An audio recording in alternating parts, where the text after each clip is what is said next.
Ah, bonsoir, voyageur. Je suis ravi de vous retrouver. Je m'excuse pour cette absence. J'ai eu beaucoup à faire. Mais j'ai pu revenir vers vous.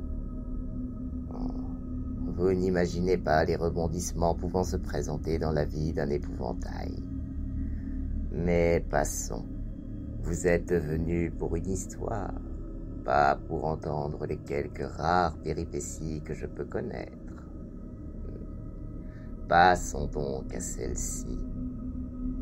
Alors prenez place et tenez-vous prêts pour la grande chasse.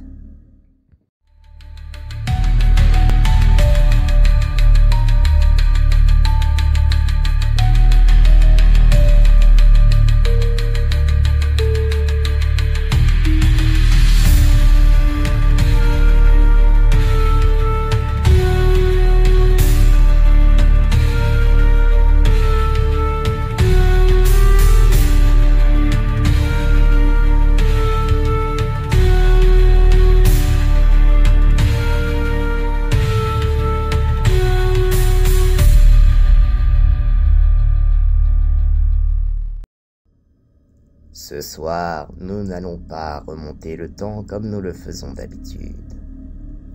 En effet, ce que je vais vous conter s'est déroulé à votre insu, il y a quelques années seulement.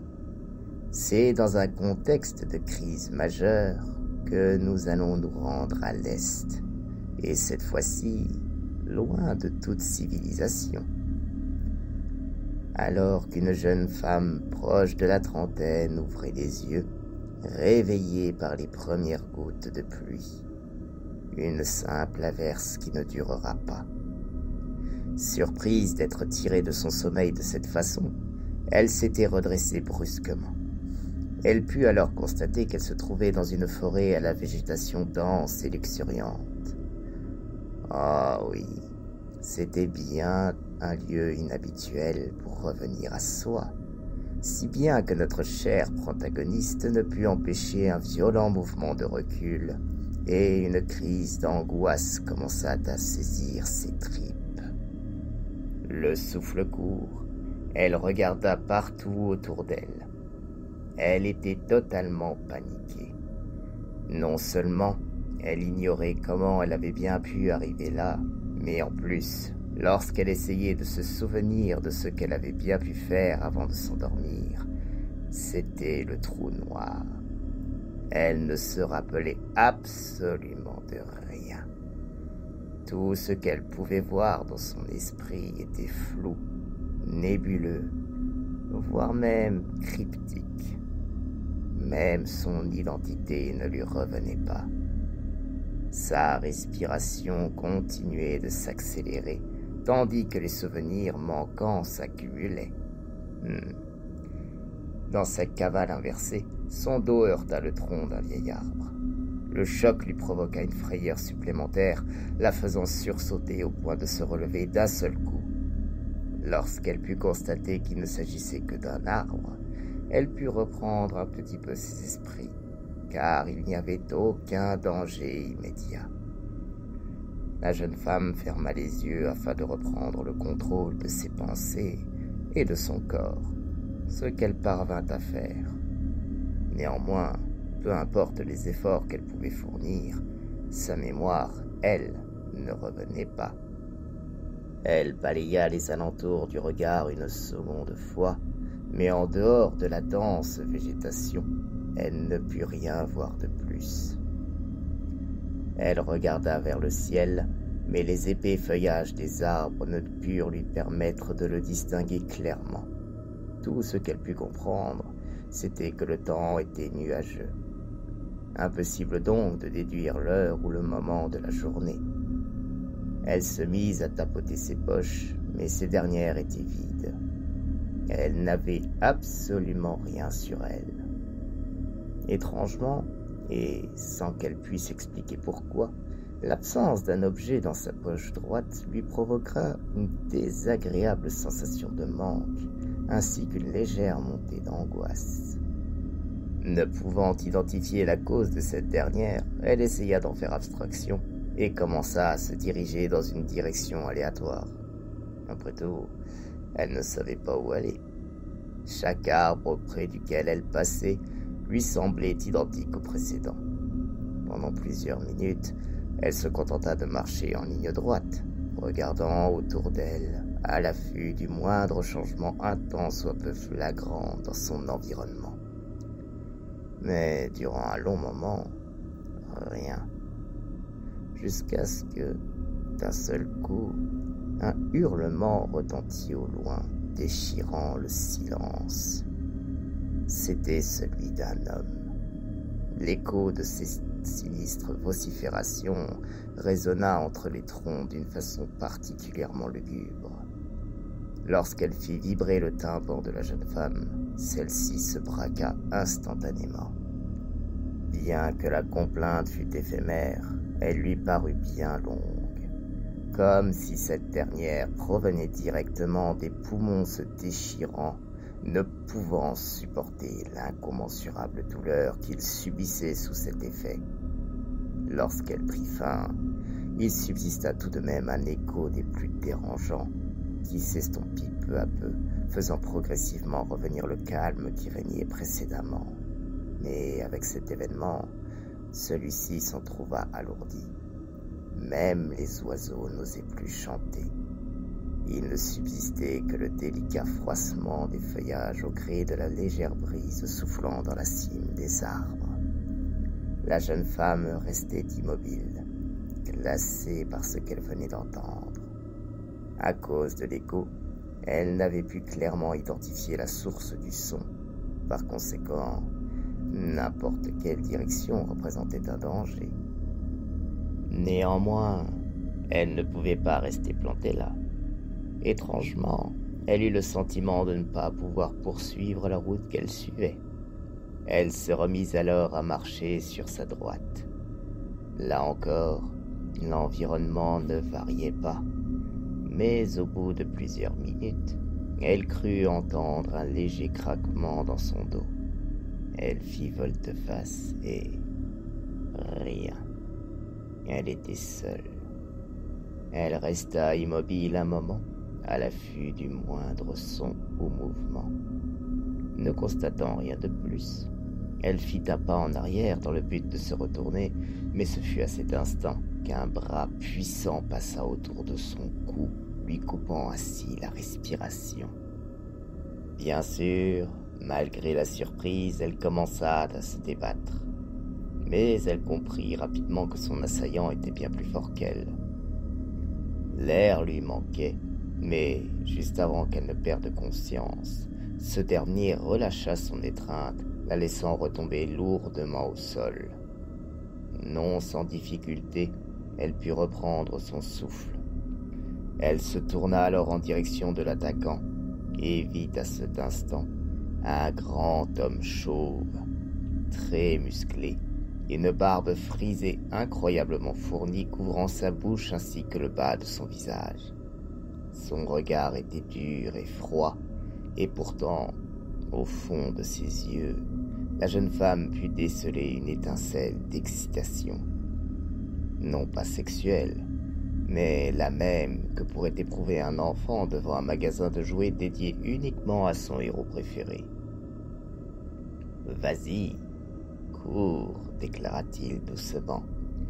J'ai tout mon temps. » En prononçant ces mots, il dégaina un long couteau de chasse à la lame crantée.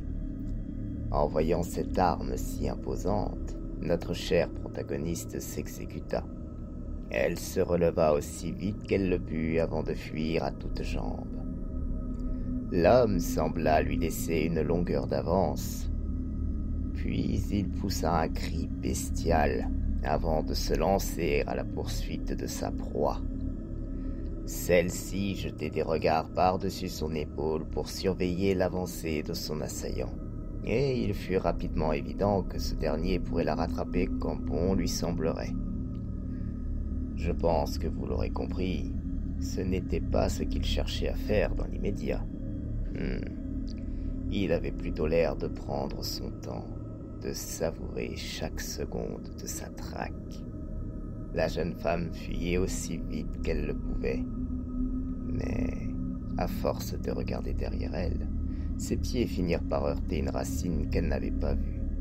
Elle se retrouva alors violemment projetée au sol, sa tête manquant de peu un gros piège à ours dissimulé à la va-vite.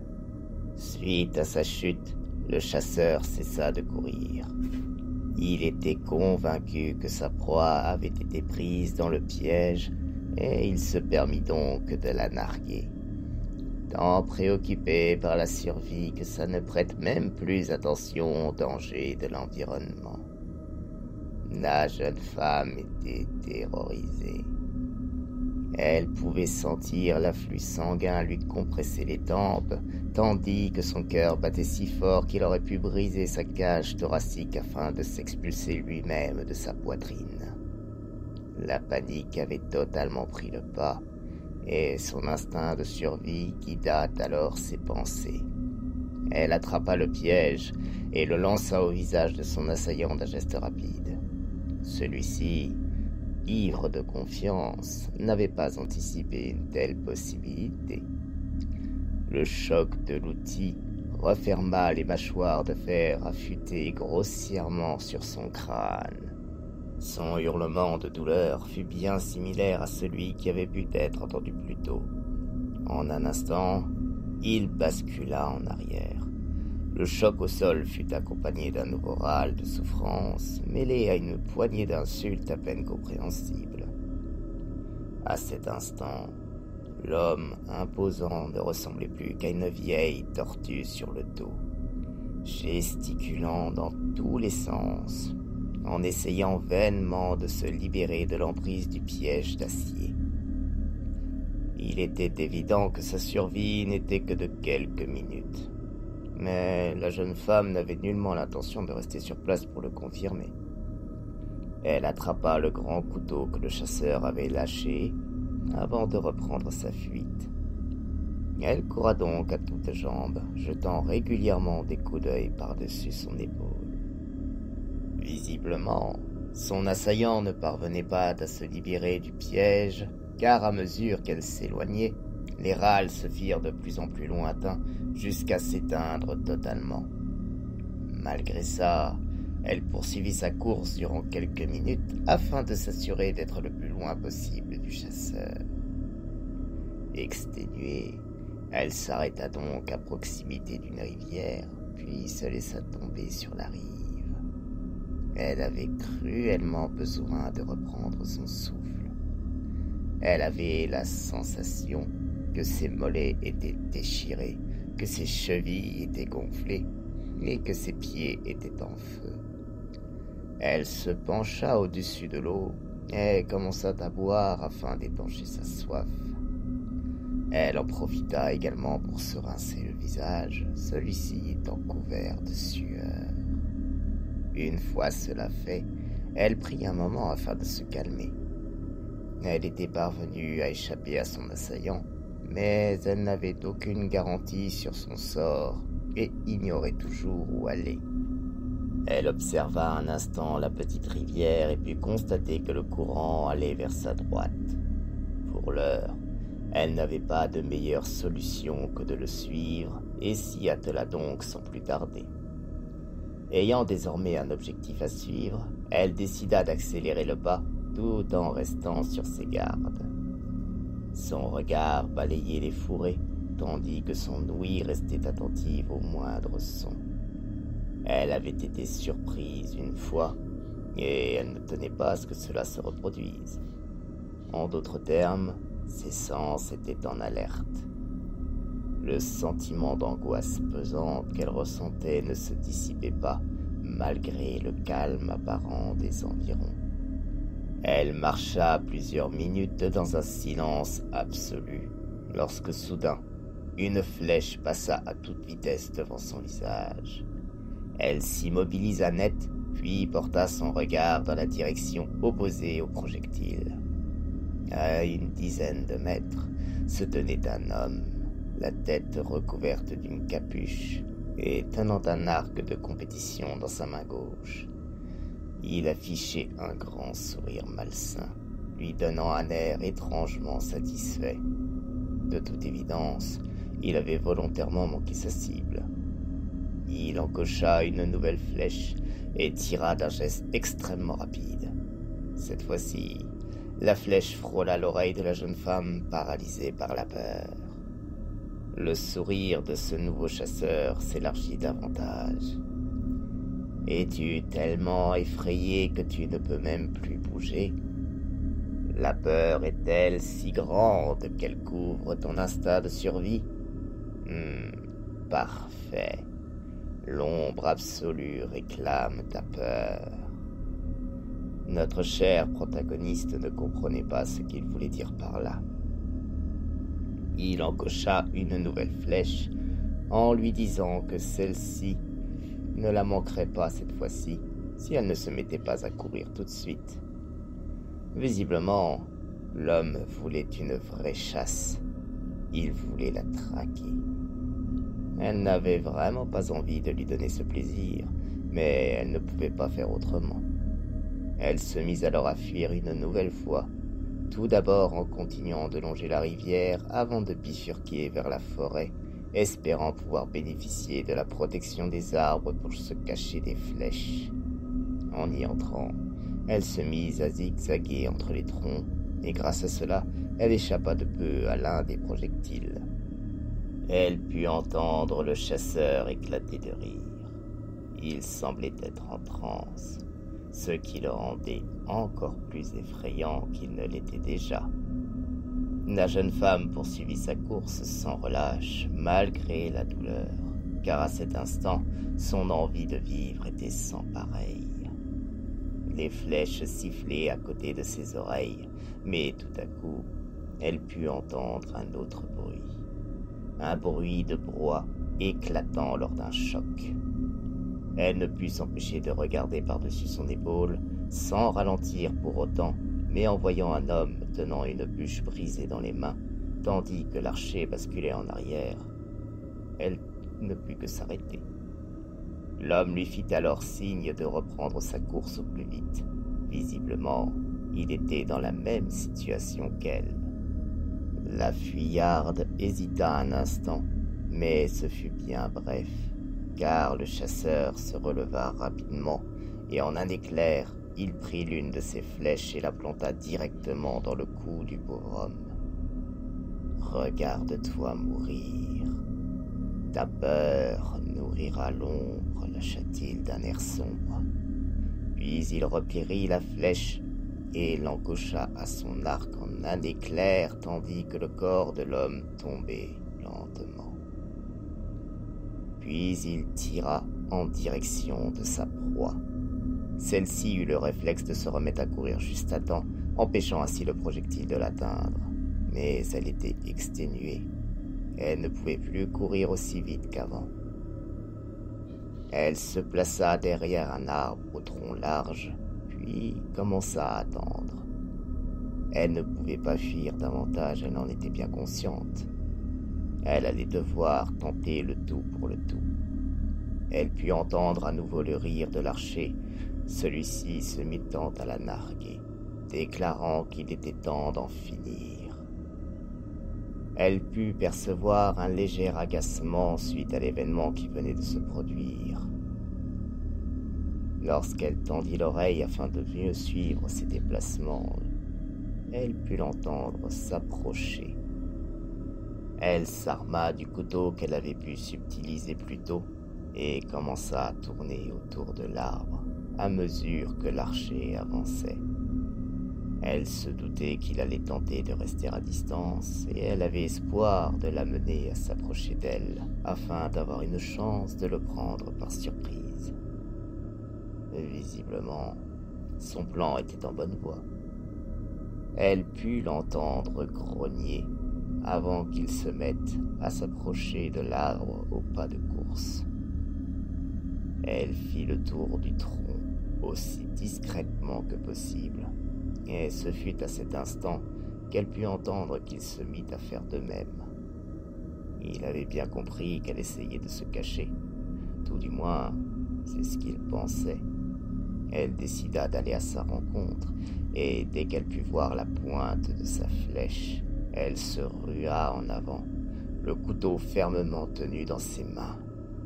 L'assaillant, quant à lui, s'attendait à tomber sur une proie prostrée de peur, cherchant vainement une cachette. Donc elle put bénéficier d'un effet de surprise non négligeable. Celui-ci permit d'enfoncer la lame dans son cou, et cette fois-ci, ce fut le chasseur qui sembla terrifié. Il s'écroula en arrière, incapable de réagir. La jeune femme retira la lame d'un coup sec afin de ne pas le suivre dans sa chute, puis elle resta debout devant lui en le regardant mourir lentement. Une fois que le corps eut son dernier spasme, elle le fouilla. En premier lieu, elle trouva une petite feuille sur laquelle était inscrit une douzaine de noms. Cet élément l'intrigua particulièrement, car il lui parut évident que le sien devait y figurer. Cependant, il n'y avait que 4 femmes dessus. Elisa, Chloé, Nadia et Katerina. Impossible de savoir lequel était le sien. Elle trouva néanmoins un autre document, et ce dernier était bien plus utile. En effet, il s'agissait d'une carte représentant une île. De prime abord, elle pensa que cela ne lui serait pas d'une grande aide. Cependant, elle reconsidéra son avis en s'apercevant que la petite rivière était bel et bien présente sur le papier. Elle prit le temps de l'étudier afin de pouvoir définir une position approximative. Assez étonnamment, pour une carte dessinée, celle-ci était très complète. La forêt y était bien représentée, et il y avait des emplacements marqués par des croix, leur nombre correspondant à celui des noms sur la liste. Inutile donc de préciser que cela devait correspondre aux endroits où ils avaient été abandonnés. Néanmoins, la tâche fut ardue. Notre cher protagoniste n'avait pas pris la peine d'observer la rivière pour y déceler un point de repère. Bon, on ne pouvait pas le lui reprocher. Impossible de prendre ce luxe lorsque vous êtes pris en chasse, n'est-ce pas? Elle décida donc d'y retourner. Mais avant cela, elle poursuivit sa fouille du chasseur. Elle trouva des couteaux, plus petits que celui qu'elle avait utilisé, et en prit donc 2. Elle trouva également des seringues contenant un étrange liquide jaune doré qu'elle évita soigneusement de manipuler, puis enfin un jeu de clés.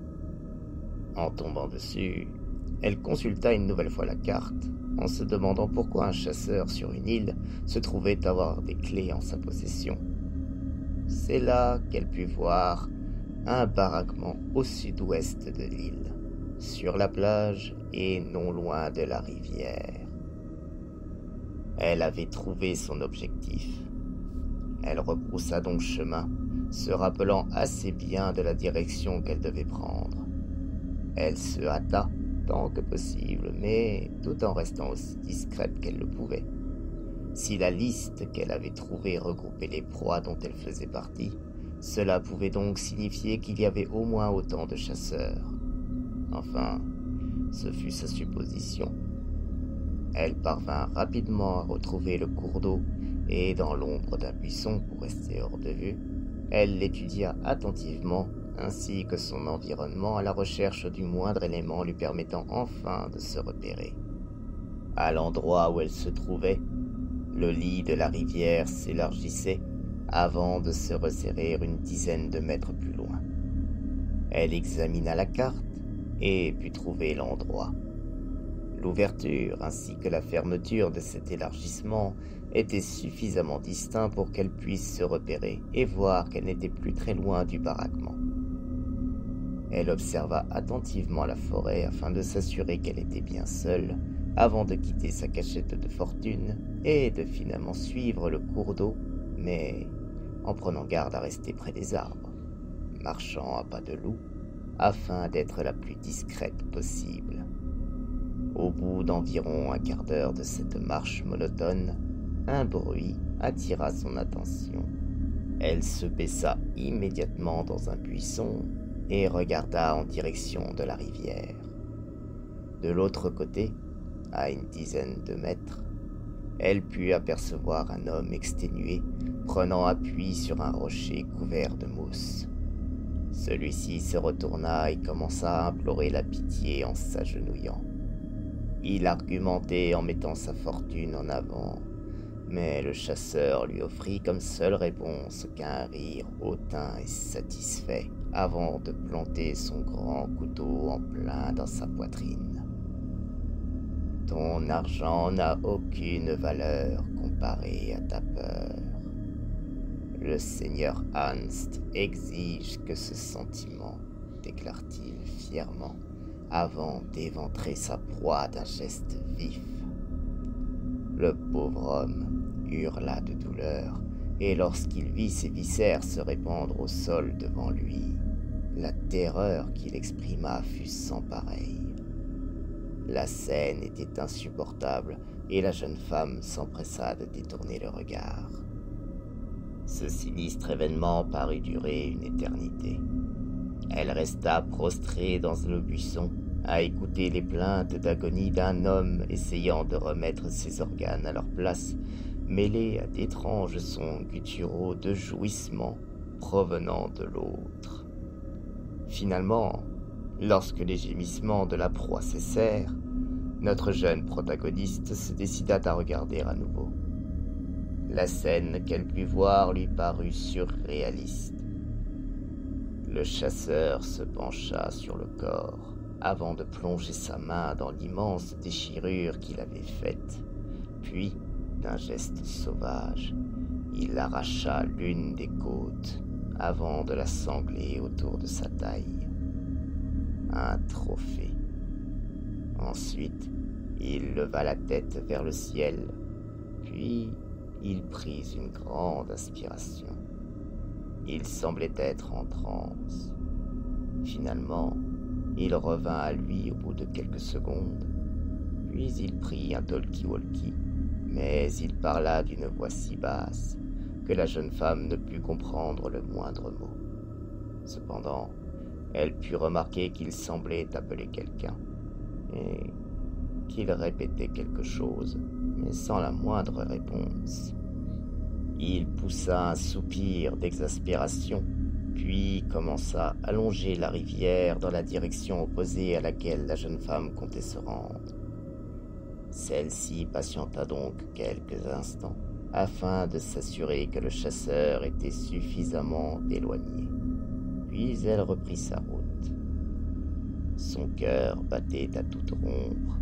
Sa vigilance ne faiblissait pas, si bien que son regard était partout à la fois. Elle avait bien compris que la peur était le but de cette chasse, mais pour autant, elle ne pouvait pas la faire taire. Son angoisse était profondément ancrée, et elle n'aurait su dire si elle avait peur de mourir ou si elle avait peur d'avoir peur. Dans ce contexte, c'était parfaitement compréhensible. Enfin, après de longues minutes de marche, elle put voir la mer. Cette simple vision permit d'apaiser sa peur, mais ce fut de courte durée, car ce fut également cette vision qui lui fit prendre conscience d'un élément auquel elle n'avait pas prêté attention. Elle était sur une île. Elle n'avait aucune échappatoire. Enfin, en apparence. Effectivement, si les chasseurs les avaient amenés ici, c'est qu'ils en avaient les moyens, et ils allaient probablement partir après leur chasse. Il devait donc y avoir un bateau quelque part. Elle se dirigea donc vers le bâtiment qu'elle avait vu sur la carte, et une fois celui-ci dans son champ de vision, elle put constater la présence d'un ponton, mais il n'y avait aucun bateau en vue. Elle fut sur le point de perdre espoir, mais elle remarqua la présence d'un petit hangar à côté de la maisonnette. Elle s'y précipita, mais fit alors face à une porte verrouillée. Elle se rappela du trousseau de clés qu'elle avait pris sur le corps de l'archer, puis commença à essayer toutes les clés qui pouvaient s'insérer dans la vieille serrure. Elle trouva enfin et put pénétrer dans la bâtisse de bois. Elle y trouva donc un zodiaque, mais le hangar était fermé par un rideau de fer cadenassé. Elle s'en approcha et essaya à nouveau les clés sur le cadenas. Cette fois-ci, la première fut la bonne, et ainsi elle put lever le rideau avant de prendre place dans l'embarcation et de tirer sur le lanceur afin de démarrer le moteur. Le petit bateau commença à avancer lentement, bruyamment, mais il quitta le hangar pour la grande mer. L'embarcation prit rapidement de la vitesse, lui permettant enfin de quitter cet enfer. Et tandis qu'elle s'éloignait de cette île, elle se retourna une dernière fois afin de s'assurer qu'aucun chasseur ne la voyait ou n'allait tenter de la tuer à distance. Oh, quelle erreur! Ce qu'elle put voir sur la côte était à 1000 lieues de tout ce qu'elle avait pu imaginer. Il n'y avait aucun chasseur. En revanche, il y avait une grande silhouette noire, debout sur des rochers, une ombre faite de filaments bougeant de façon éthérée. Celle-ci l'observait, mais elle n'avait pas de visage pouvant afficher une expression, non.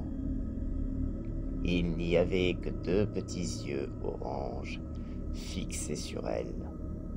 C'était même étonnant qu'à cette distance, elle ait pu les distinguer. À sa simple vision, la jeune femme fut paralysée, prise d'un vertige incommensurable. Une angoisse sans pareille lui serra le cœur. À cet instant, elle se sentit en danger comme jamais auparavant.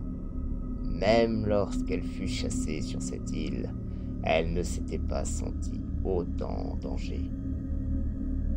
La sensation était trop forte.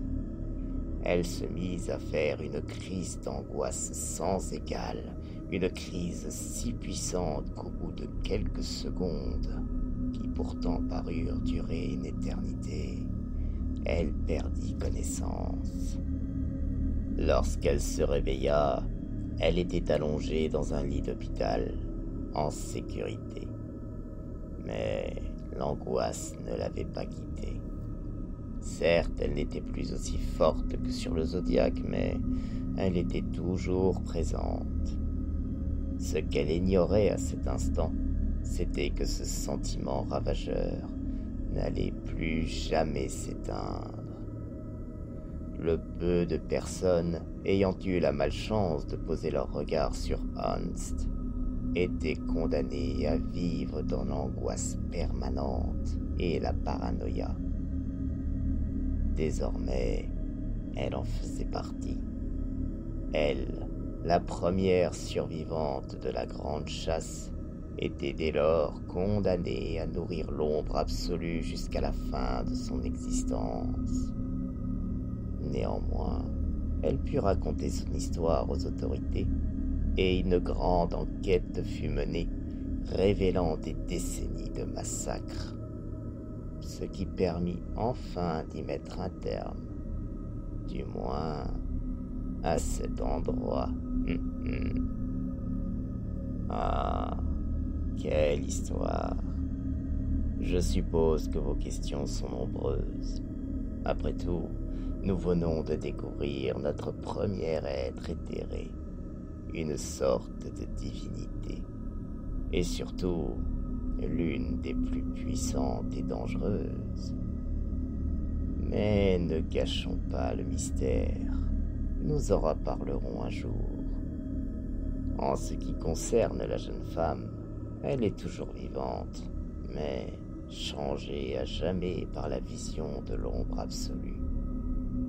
Nous verrons d'autres histoires contemporaines comme celle-ci, mais en ce qui concerne la prochaine, nous repartirons dans le passé afin de voir que même les grandes villes ne sont pas à l'abri des pires événements.